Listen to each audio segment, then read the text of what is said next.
Hello, everybody. We are happy to be here for another podcast in the framework of training for the contact zone, passionating European projects. And I'm happy to be here today with Nicole from H401 and Minal Naomi. And I don't dare to spell your name because I certainly would spell it in a bad way. So if you agree, we stick to our first names. Joachim from Goethe Institute, and we are here to talk about your involvement in training for the contact zone. I may start, Nicole, with my first question for you. You are, as representative of H401, the lead of this project. So I could suggest that you are not only the lead, but also the initiator of this project. Is this right? A little bit. So, hi everyone. Hi, Joachim. Thank you for the invitation. And indeed, H401 is the coordinator for training for the contact zone. That means we're in the lead for the coordination and implementation of the project. But indeed, we are also among the initiators of this idea for training for the contact zone.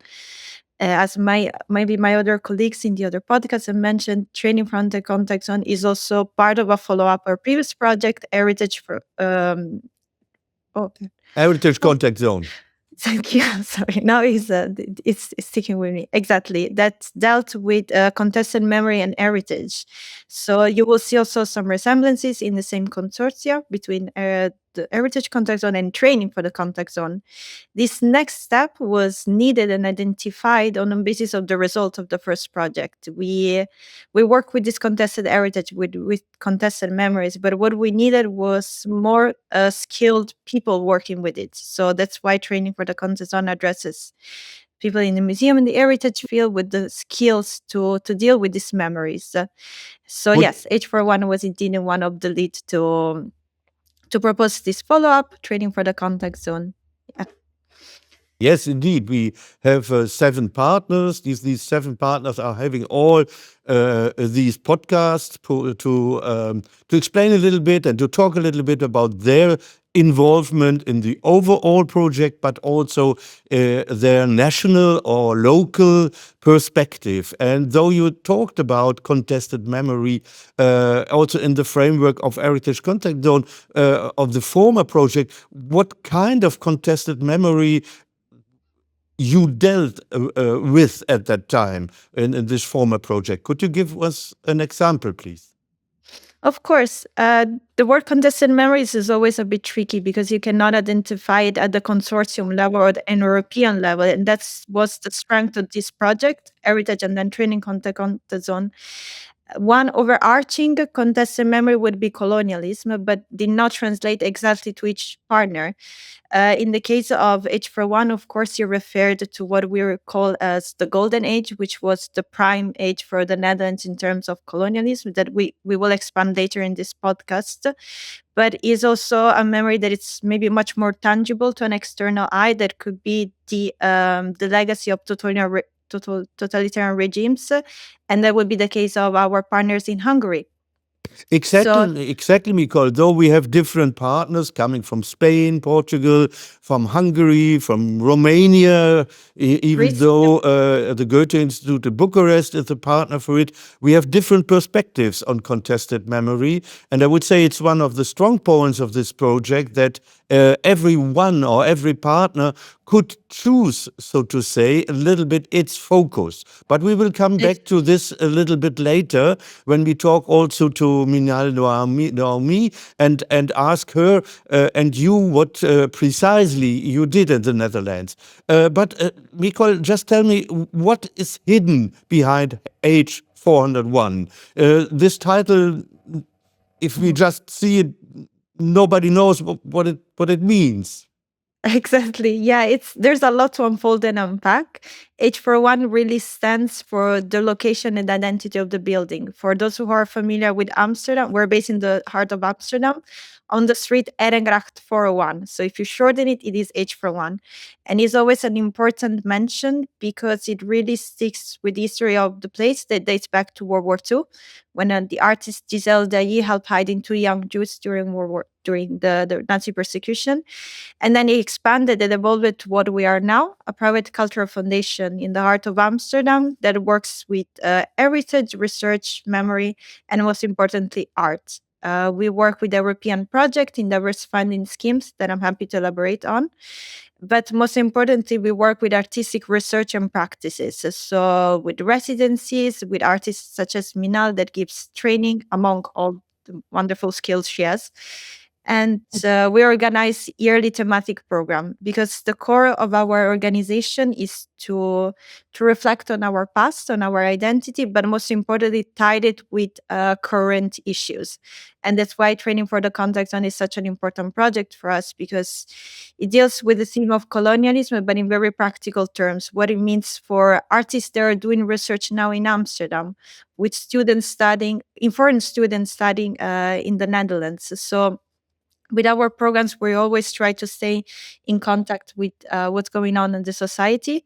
And that comes with all the challenges, the questions, and the contradiction that it can bring. And that's why art, as one of the most multidisciplinary mean, it's the perfect one to tackle all of these issues. We are a relatively small team. I'm the project coordinator, but if you stop by in Amsterdam or you visit our website, you will meet Frans Dam and Michael de Fusser, the co-director, and Jose Miron, our new colleague for communication and producing. So we look But forward. you are also a very international team, and this is Very much, yeah. this is very important to underline that even though we are partner in different countries, I think in each team in every country we have also international or foreign participants. What means that we bring in, I would suggest, because you are Italian, if I'm not wrong, yeah, other perspectives. So it is local, it is national, what we do in the different countries, but we have also this international perspectives, and by two forms, by the international European exchange we have in this project, and as I said, by the international participants. Yeah. Exactly. Thank you so much for pointing that out, because the basis of Training for the Context and the work we do as H401, but also partner institution, is informed on the local needs. But these local needs are not just one voice. Our approach to the project, to our work, is it refers to multivocality, and that comes from the richness of our team. When we say that it's an European work, an European consortium, in reality, it's much more than that. I think each partner has indeed this plurality of nationalities. They also go beyond Europe. I mean, our Jose is from Latin America, same with Conexiones. So I think we tend to take that for granted a lot, because we've been working this concept for 2 years, and also with Goethe Institute we've been collaborating. But it's actually quite a relevant point in the work we do and in innovation we want to bring to the sector, and more specifically, for example, for the Erasmus field that relates to adult education. Yes. Before I asked some questions to Minal, just another question, Nicole. When you talk about the relation between arts, society, and identity, I think this is a very, very important point for this project, but you said also for the other project you're doing. Could you just very briefly give us an idea about another European project you are leading or doing actually? Yeah, absolutely. The first one that comes to my mind is Contested Desire Constructive Dialogues. We are just a partner in it. We're not leading it, but the project, once again, deals with the legacy of colonialism, the European level, specifically in cultural organizations and museums. But the core of this project is artistic residency. At the beginning of the project, we selected 22 artists from the partner countries. They're based in Europe, in Latin America, and North Africa. And these artists did 2 residency in each country to really connect with the communities and the local needs, to identify what, post-colonialism meant for the people involved, and most importantly, what an institution needed to do. And art was the only artistic research and artistic practice was the only way to do this organically and really multivocally, because institutions are they have firm structures that they don't have always the freedom and the liberty to adjust their programs, their needs based on what's going on. But artists, coming from their external point of view and from all the traveling that the project allows, were the one that could pinpoint the points that needed some reworking, some urgent actions. So the whole project, if you look it up, is offering now digital reflections of the residency, meaning that the work they did, it doesn't stay just with the organization, it stays with the people that were involved with it and with all externals. They can really follow the trajectory of each project, and that counts also for the sustainability of the work, of the artistic work that it's done. It doesn't stay in a vacuum in an ivory tower. It's made for people to interact with it and to challenge it, most importantly, because that's where the growth lies. I think the point you made is very, very important and also explains a little bit the involvement, the strong involvement of cultural institutions as H401, but also at the Goethe Institute in this kind of projects, because we know it is important to do historical research based on facts, do research, but there are forms of research, artistic research, which leads also to results which couldn't be reached by pure historical, objective research. And I think this is a very, very important point to be stressed when it comes to the European cultural programs, that we are contributing by this kind of artistic research to some historical, to the development and also clarification of some difficult historical memories by this artistic research. Thanks a lot,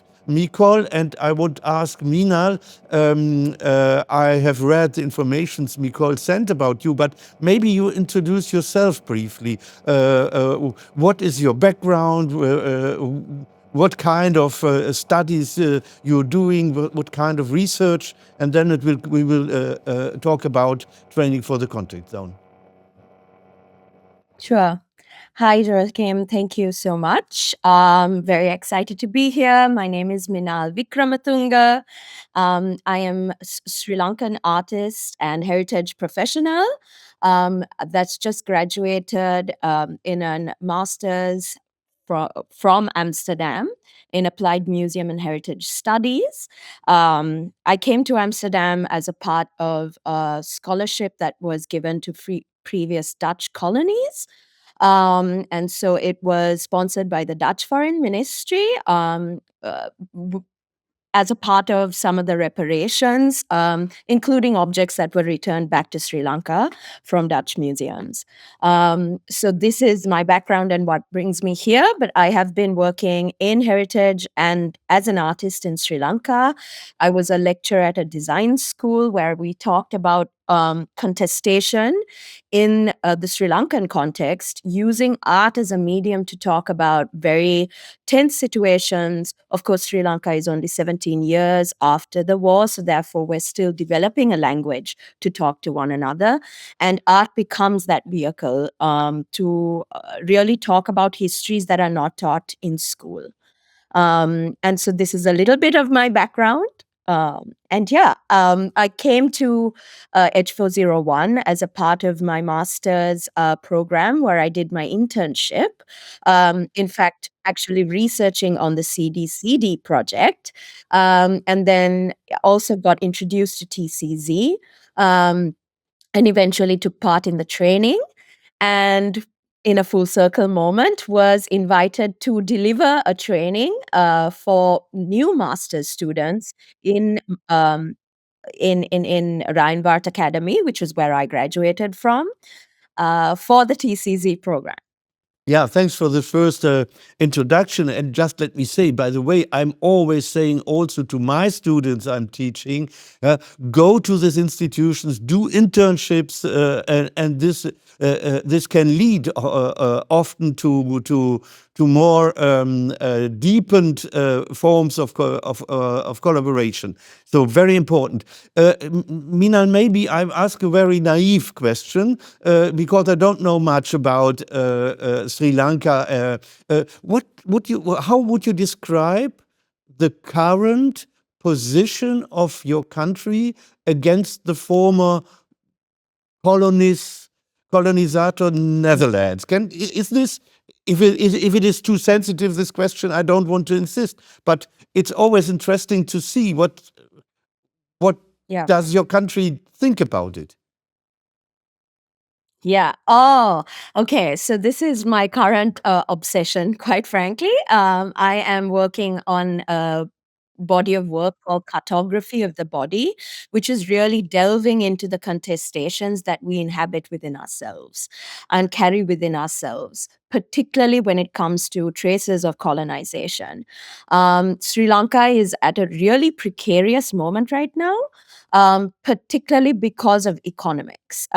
We are really at the bottom of the pecking order globally because of IMF sort of loan packages that we had to default. In 2022, we had an absolute meltdown economically, which brought our country to a standstill for 4 months. We had no fuel, we had no electricity. We were dealing with 13 hours of fuel and electricity cuts.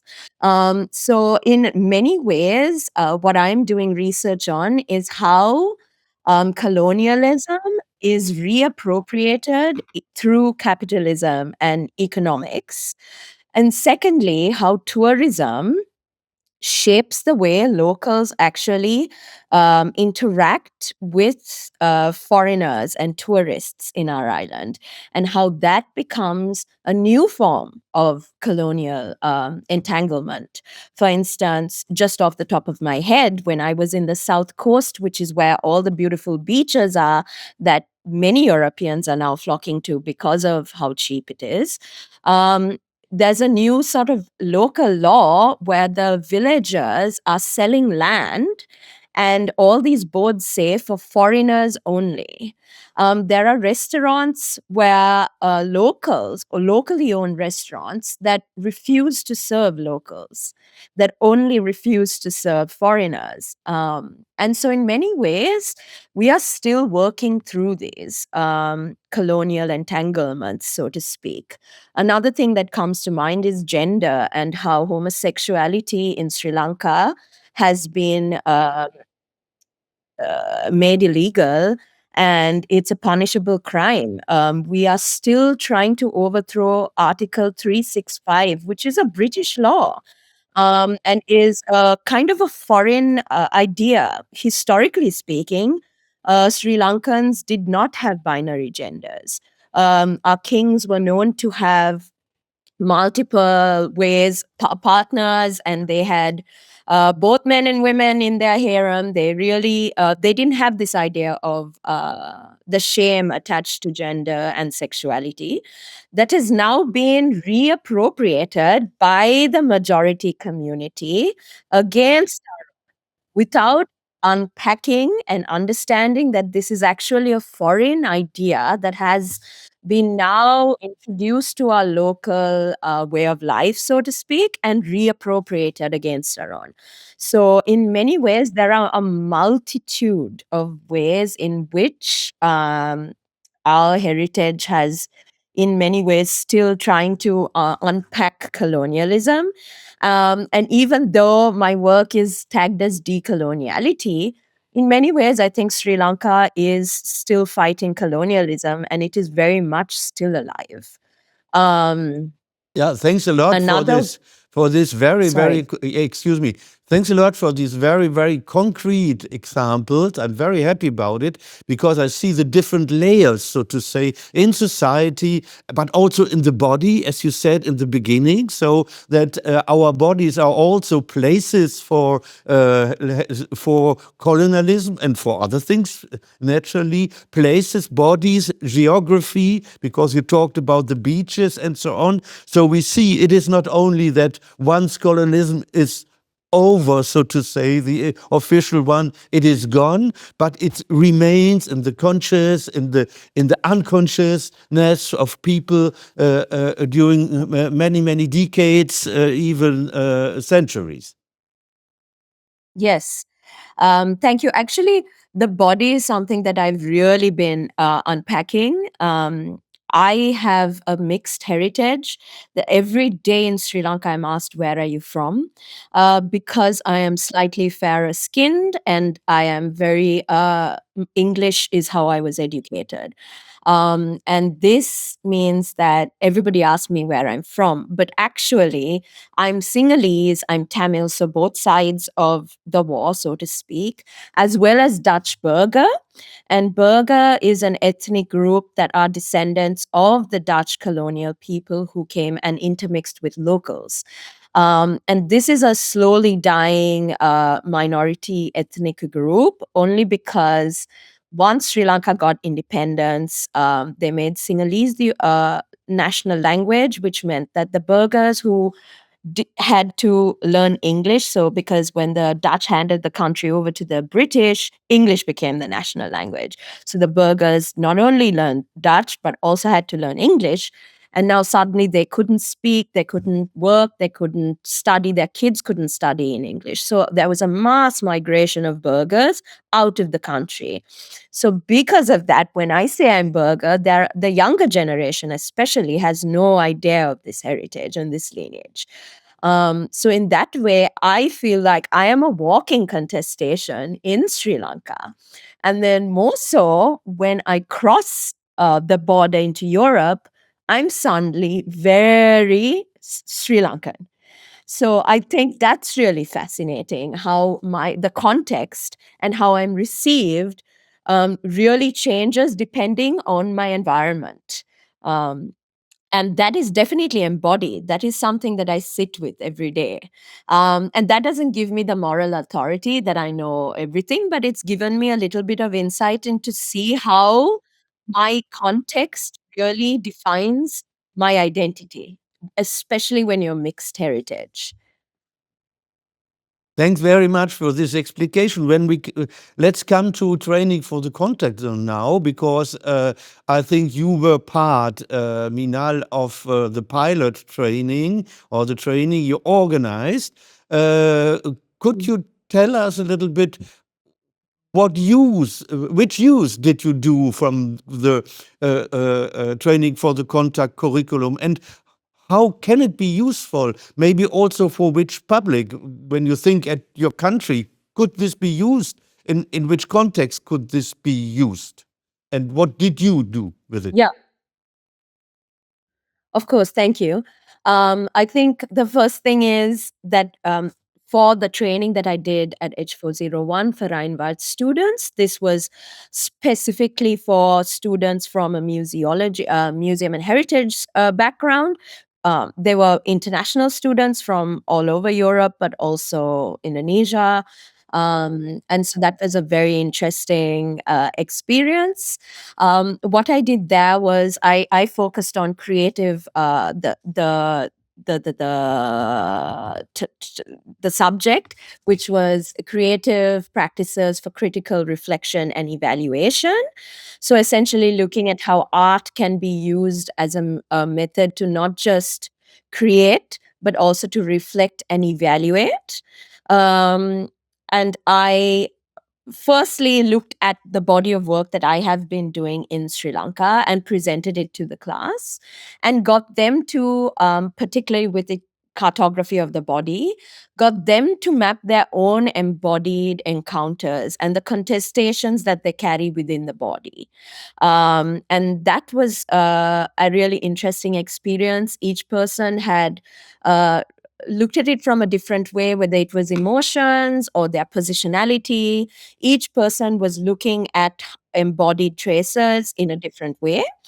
I also looked at how community co-curation and creative practices, particularly with the work that I've done in murals in Sri Lanka. And I showed that to the class. And then started reflecting on sustainability of these practices. So, how do you create sustainable methods for participation and creating conversations and ensuring those conversations are kept alive through sustained methods and creative practices? And finally, we ended by looking at memory and belonging. I invited each participant to bring in an object that gave them a sense of belonging. And what I did was, and this is based on a practice that I took back to Sri Lanka once I graduated. It's a new collective that I've formed called Memory Circles. And this Memory Circles looks at objects and belonging and invites participants to bring these objects in and then unpack belonging. But also, because museology and museum studies is so new in Sri Lanka, I also go through the entire process that I learned in Europe of how objects are onboarded into a collection. How do you describe the object based on materiality, based on the history, who gave this object? And it's more a description of the object. However, then I invite people to unpack the stories that often get left behind in museums, and write down these stories as a form of archiving, as a form of keeping those stories, those memories attached to the object alive. And that was a wonderful experience because all the participants shared their stories of belonging. And really, what was really obvious is that at the end of the day, these objects were connected to a loved one, a memory of their childhood, of nostalgia, and really of the overarching need to feel to belong to a community. And so I think that translates wherever, whether I did this in Europe or in Sri Lanka as well. Everyone was bringing objects that attach themselves to a larger community. And then that brings up questions of empathy, of community, of belonging and togetherness, which I am really excited to delve into more. As for the TCZ in Sri Lanka, I think this is incredibly important, particularly when it comes to memory and monuments, because in Sri Lanka, monuments are highly contested. And in Sri Lanka, most of the monuments are of the majority ethnic group, which is the Sinhalese Buddhists. And all the monuments of the northern struggle, the Tamil people, who often people talk about it in terms of a genocide, aren't allowed to have their monuments. And in fact, the bulldozers are sent by the governments to break any monuments that are made to keep this memory alive.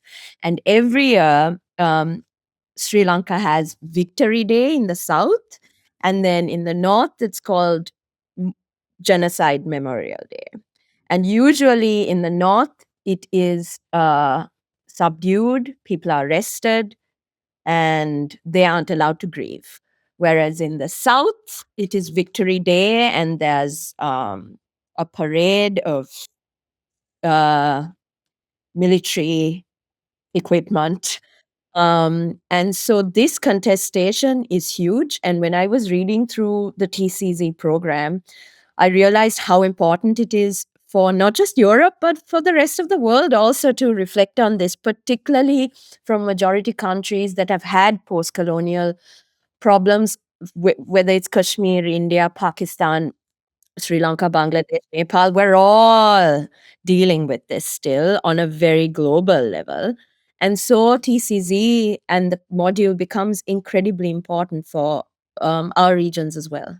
Thanks a Thank lot you. for this description, also for the insight in the current society in Sri Lanka and the necessity to create safer spaces, contact zones where one could exchange and also describe diversity. I think it is important to underline that in different countries we had also different focus groups. For instance, here in Romania, where I was dealing with this project, we focused on a very big minority, but it was a Roma community, and we focused on creating safer spaces between, so to say, as you just explained me now, the majority society and these minorities.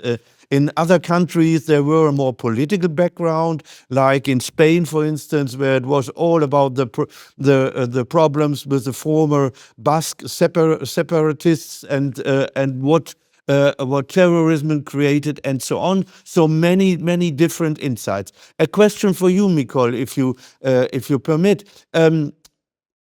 For whom training for the contact zone and the curriculum is made? Is it made for students, for trainers, for people, for what is the focus Yeah. public? Thank you for the questions. Very important because indeed, based on this variety of topic and their importance, it raises the question: who do we address to? Who are we reaching out? And indeed, what we call as primary target group is cultural mediators, people active in the heritage museum field. And in our work, we learned that that means a lot, but most importantly, it has very different phases. It is mediators, it is facilitators active in these two fields, but most important is also people who are affected by it, that we commonly called underrepresented or underheard communities, that indeed they look different in each country's TCZ arrives to. And for the Netherlands, it is indeed people who are we're dealing with the legacy of colonial, because as we said before, it might be formally ended, but it is actually not. It still has many facets that we all deal with, whether it is a scholarship or it's in our daily lives. But it's also the Roman communities we have in Romania that doesn't look like the Roma community in Hungary or in Greece. So long story short is people active in museum and heritage field, underrepresented communities identify with these groups, as well as what we call the adult education field. So it's people who might have trouble reaching a stable work or job position due to their social background, their economical background, or simply the challenges and the obstacles the societies might pose to them.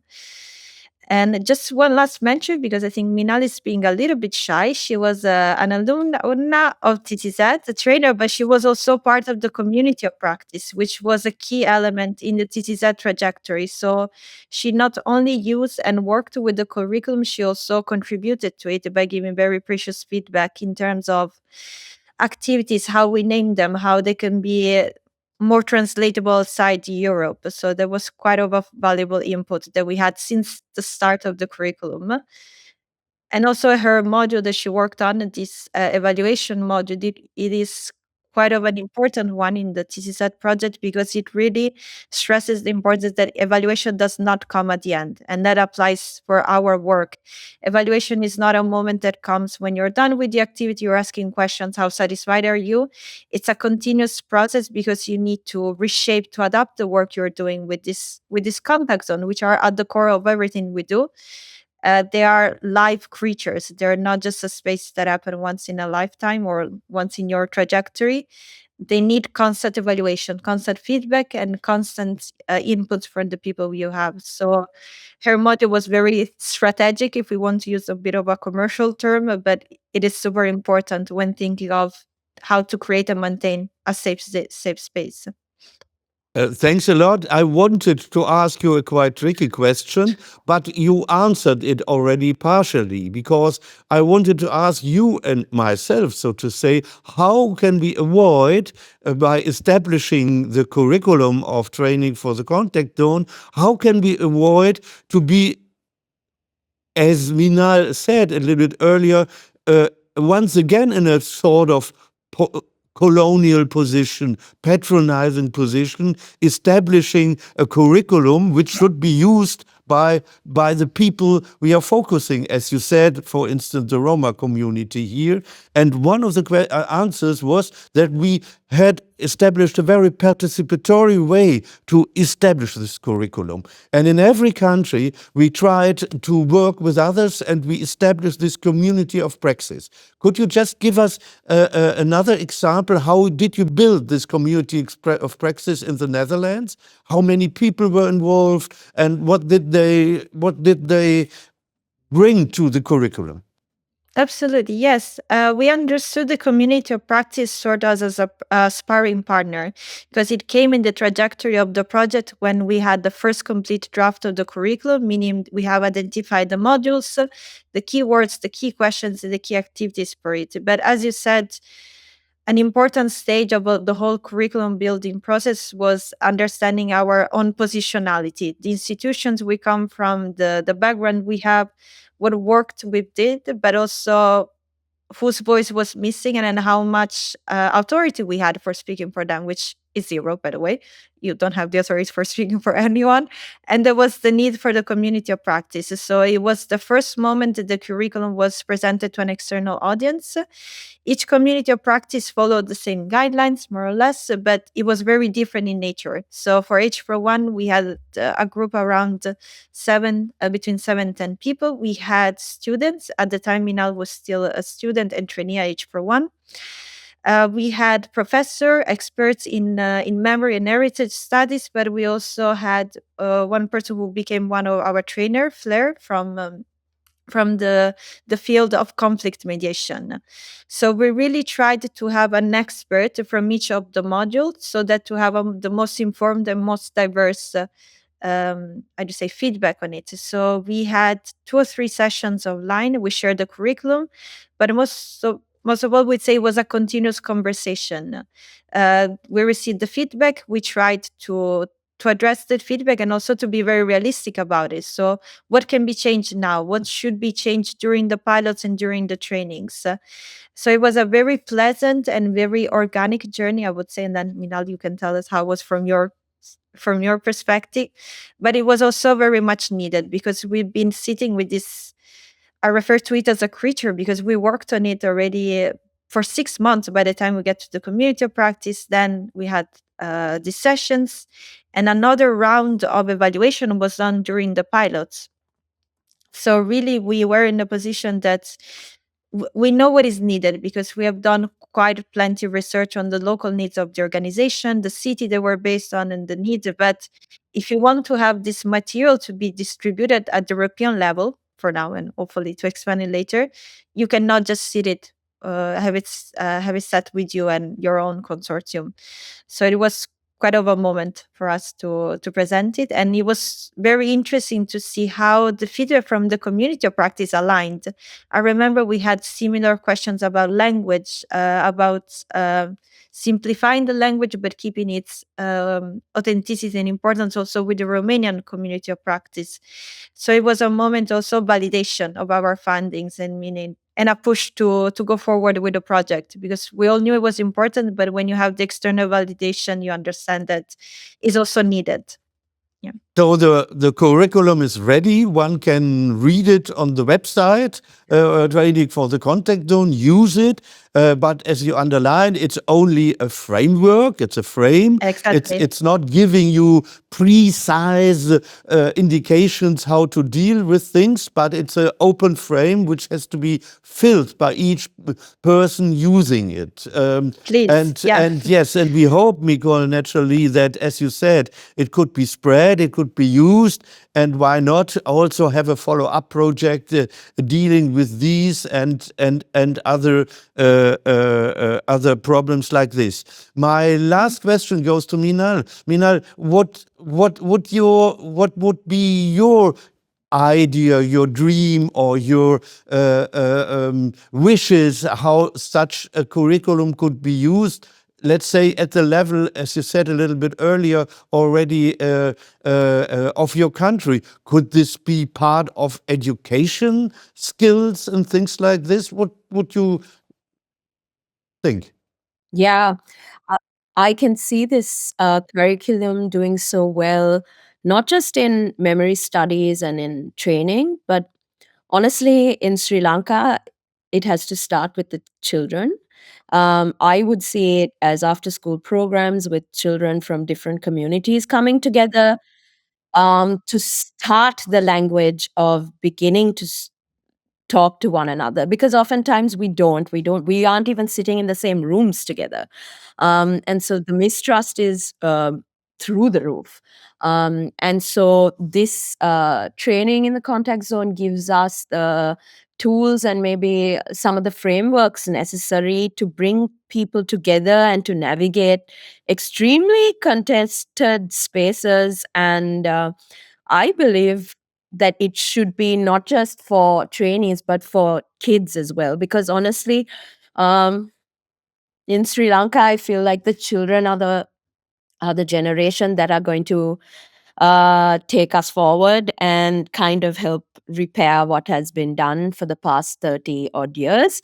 And I think that children should be an amazing focus for TCZ.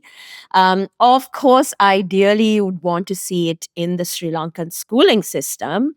However, that is super a contested issue only because each schooling system is also segregated by languages. So maybe it would be a wonderful experience to have these TCZ trainings translated into the three different languages, and then in a way tackle each of the contested histories depending on the language that you're teaching in. That could also be really an amazing venture. I know that this has happened in Sri Lanka in certain different projects. However, I don't think it has the sustained necessary infrastructure needed to make actual change on a large cultural level. That way, I would see TCZ really, yeah, maybe working through the Goethe that has a really deep rooted collaboration with the Sri Lankan community from across the different island like areas would be amazing. Thanks a lot. This would be really a perfect use of our curriculum, of our framework of training for the contact zone. And I'm sure that my colleagues from Goethe would be delighted to work with this. So we are looking forward all the final results of our projects. Once again, you will find them on the website. There are also other podcasts with other partners tackling other subjects. So have a look to these too. For the time being, I want to thank you very much, Minal. Thank you very much, Mikol, for this conversation. And also, I'm delighted to have learned so many things about Sri Lanka. Thanks a lot, Minal. Thank you. Thanks. Thank Thanks for you. the And time. may I say just one last thing? Yeah, sure. Because about the multi-language, because I think we all acknowledge that English is a very painful reminder of colonial supremacy. And but within the project itself, a lot of work of translation has already been done. So I just wanted to take a minute to shout out to our partners in Romania, in Greece, and also in Hungary and Spain. They translated already the material that will be available also on our website. So this first exercise of translate in terms of language but also in terms of culture was done. So we have the precedents for doing it in Sri Lanka, Minal, hopefully. Yeah. Thank Nice. you.